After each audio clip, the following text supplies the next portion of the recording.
Hey guys, this is Comic Uno, and today I'm doing a review for Trinity issue 2. And before I start talking about this issue, just want to give you guys a couple updates. Of course, I have Comic Uno episode 166, and that show where I review all the comics I read this week in one show. So if you want to go check out the exclusive comics for that show, it's in the description below, and the episode will be annotated and that will be posted Friday. And also, I do have a new episode of Motherverses. This is our last episode of the season. Would love to hear your feedback. So definitely check that out. That is annotated. But let's start talking about Trinity issue 2, which I did read this issue digitally, but I am picking it up printed later on today. And I want to talk about this issue.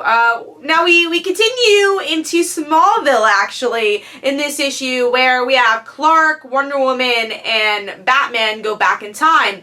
It seems like, and they meet Jonathan Kent, and Clark doesn't really know what to say because he doesn't want to change time, but he wants to show Jonathan, hey, you were the figure I needed, back then. I love you guys, so, I'm glad you supported me, all the things that Clark wants to say, but he can't. He doesn't know if, that'll change time or not, and this is a time period where Jonathan is having a hard time trying to figure out how to make his son grow as a person with his interesting background and the strength he has to be, obviously become Superman, but at the same time, he doesn't want to let go. I think that's, any parent could relate to that. So that's pretty much the main story of this issue. But then we find out that this isn't real at all, and it's Poison Ivy who's doing all this and controlling them.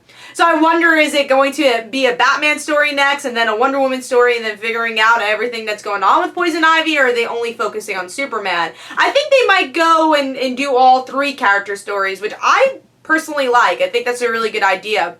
Now, talking about the artwork first, that's the main draw for me of the book. I mean, I love the story too, but the artwork is so good. The watercolors are used so well. I mean, I can't say enough about Francis Mountiple's artwork. And I can't say enough that he's writing this plot and also doing the artwork. I give kudos to him on that. That's that's amazing that he's able to do a monthly book and do all those jobs at once. Because again, he has such attention to detail in his artwork too.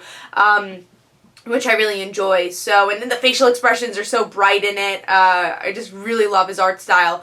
Now, moving on to the story, I thought it was a very solid book. I do want the other characters to be focused on more, and that's why I'm hoping, Batman's story will be next, and then Wonder Woman's.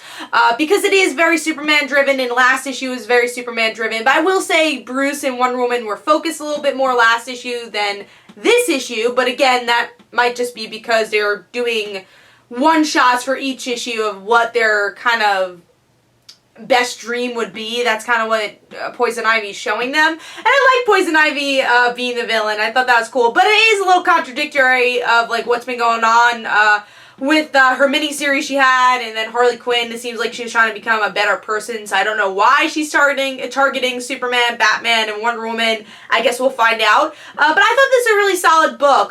Really good character interactions between Clark and his father, and definitely worth reading. So hopefully you guys enjoyed. This is Comic Uno. Don't forget to follow me on Twitter. Don't forget to like my Facebook page. Also, in the description below, there are links to my comic book, Like Father, Like Daughter, and don't forget to like the Facebook page of Like Father, Like Daughter. I'll see you guys later. Bye.